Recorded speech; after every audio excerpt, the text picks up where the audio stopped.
அண்ணாமலையால் 2 பேருக்கு பலத்தடி விழப்போகிறது. மாறப்போகும் த.வெ.க. கூட்டணி கணக்கு. துக்ளக் ரமேஷ் வெளியிட்ட பரபரப்பு தகவல். அனைவருக்கும் வணக்கம். 2026 சட்டமன்ற தேர்தலுக்கு பிறகு தமிழக அரசியல் களம் அடியோடு மாறிவிட்டது. குறிப்பாக 60 ஆண்டுகளாக ஆட்சியை பிடித்த 2 திராவிட கட்சிகளுக்கும் வீழ்ச்சி ஏற்பட்டுள்ளது.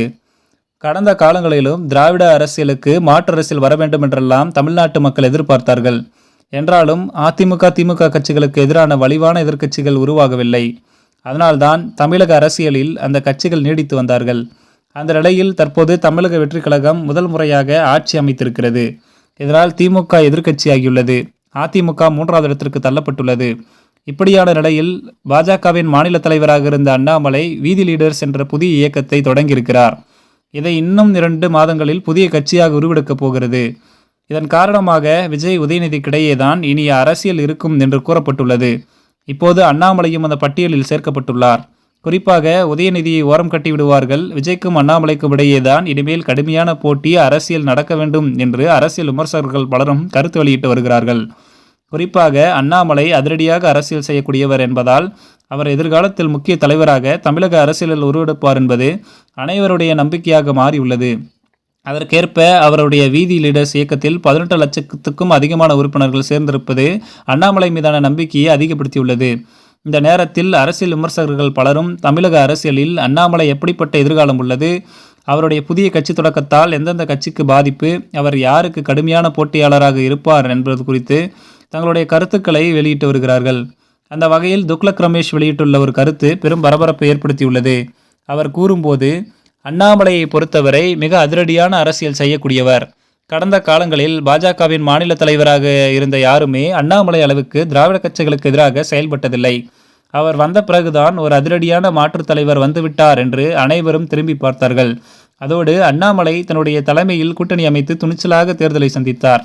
அதனால் எதிர்காலத்தில் தமிழகத்தில் பாஜக ஒரு முக்கிய கட்சியாக உருவெடுக்கும் என்று அப்போது கருதப்பட்டது. ஆனால் அதிமுகவுடன் கூட்டணி வைக்க வேண்டும் என்று அண்ணாமலையை மாநில தலைவர் பதவியிலிருந்து எப்போது அமைச்சர் மாற்றினாரோ அப்போதே பாஜகவில் பரபரப்பு அடங்கிவிட்டது. அதிலும் கடந்த சட்டமன்ற தேர்தலில் ஒரே ஒரு தொகுதி மட்டுமே வெற்றி பெற்றதோடு மீண்டும் 3% கீழ் பாஜகவின் வாக்கு வங்கி குறைந்துவிட்டது. ஆனால் இந்த நேரத்தில் தனிக்கட்சி தொடங்க திட்டமிட்டுள்ள அண்ணாமலைக்கு ஆதரவு அலை அதிகரித்துள்ளது. அவர் தனது வீதி லீடர்ஸ் இயக்கத்திற்கு உறுப்பினர் சேர்க்கையை தொடங்கிய போது 1 லட்சம் 2 லட்சம் என்றுதான் இணைவார்கள் என சில அரசியல் கட்சிகள் நினைத்தார்கள். ஆனால் அவருக்கு 24 மணி நேரத்தில் 10 லட்சத்துக்கும் அதிகமான உறுப்பினர்கள் சேர்ந்து விட்டார்கள். இப்போது 18 லட்சத்தை கடந்து விட்டதாக சொல்கிறார்கள். அதனால் அண்ணாமலைக்கு தமிழக அரசியலில் பெரிய வளர்ச்சி இருக்கிறது. முக்கியமாக அவருக்கென்று ஒரு இளைஞர் படை உள்ளது. பெண்கள் ஆதரவு உள்ளது. தமிழ்நாட்டு அரசியலை பொறுத்தவரை இளைஞர்கள், பெண்களின் ஆதரவு யாருக்கு இருக்கிறதோ அவர்கள் வெற்றி மேல் வெற்றி பெறுவார்கள். குறிப்பாக சினிமா துறையில் இருந்த தமிழக அரசியலுக்கு வந்த விஜய்க்கு இளைஞர்களும் பெண்களும் தான் வாக்களித்தார்கள். அதுதான் அவரை வெற்றி பெற வைத்தது. அதேபோல் அண்ணாமலைக்கும் இளைஞர்கள் நிறைய பேர் இருக்கிறார்கள். பெண்கள் ஆதரவும் அவருக்குள்ளது. அதனால் எதிர்காலத்தில் தமிழக அரசியலில் ஒரு முக்கிய தலைவராக அண்ணாமலை உருவெடுத்து விடுவார். அதில் எந்த சந்தேகமும் இல்லை. அது மட்டுமின்றி விஜய்க்கும் அண்ணாமலைக்கும் இடையேயான அரசியல்தான் பெரிய அளவில் நடக்கப் போகிறது. ஏனென்றால் திமுகவை பொறுத்தவரை இந்துக்களுக்கு எதிரான அரசியல் செய்வார்கள். அவர்களின் இந்த அரசியல்தான் சட்டமன்ற தேர்தலில் தோல்வியடைய செய்தது. அதனால்தான் முன்னாள் முதலமைச்சர் மு.க. ஸ்டாலின் பெண்களுக்கு மாதந்தோறும் 1000 ரூபாய் இலவச பேருந்து என பல இலவச திட்டங்களை அறிவித்த போதும் அவரை கைவிட்டு விட்டார்கள். இனிமேல் தமிழ்நாட்டு அரசியலை பொறுத்தவரை திராவிட கட்சிகள் தலையெடுப்பது மிக கடினம். திமுக சில காலம் தாக்குப்பிடித்தாலும் கூட அதிமுக போட்டியிலேயே இருக்காது என்ற நிலைதான் தற்போது ஏற்பட்டிருக்கிறது. அடுத்தடுத்த தேர்தல் வரும்போது அந்த கட்சியில் உள்ள சீனியர்களும் மாற்று கட்சியில் சேர்ந்து விடுவார்கள். தேர்தலுக்கு முன்பு திமுகவில் பல அதிமுகவினர் இணைந்த நிலையில் தேர்தலுக்கு பிறகு தமிழக வெற்றி கழகத்தில் கூட்டம் கூட்டமாக இணைந்து வருகிறார்கள். ஆனால் த.வெ.க. திமுகவை பிடிக்காத ஒரு பெரிய கூட்டம் அதிமுகவில் உள்ளது. அவர்கள் அண்ணாமலையை எதிர்பார்க்கிறார்கள். அண்ணாமலையின் அரசியல் அவர்களுக்கு நன்றாக தெரியும். அதனால் அண்ணாமலைக்கு தமிழக அரசியலில் ஒரு எதிர்காலம் உள்ளது என்பதை அதிமுகவினர் உறுதியாக நம்புகிறார்கள்.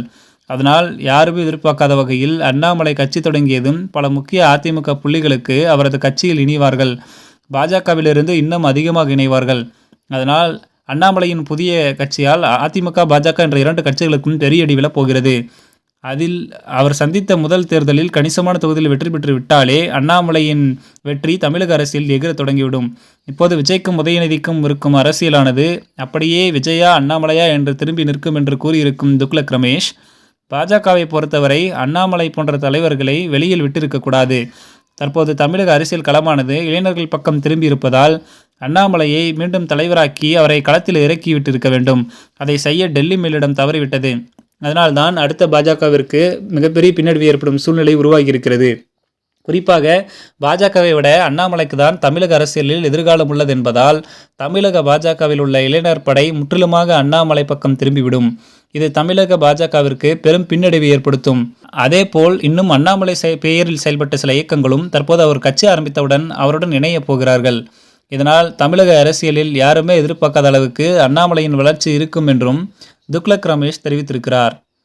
மக்களை இந்த செய்தி குறித்து உங்களுடைய கருத்துக்களை கமெண்ட் வாயிலாக தெரிவிங்கள். மேலும் இது போன்ற உடனுக்குடன் நிகழக்கூடிய அரசியல் சார்ந்த செய்திகளை தெரிந்து கொள்ள மறக்காம நம்ம சேனலோடு இணைந்திருங்கள். நன்றி.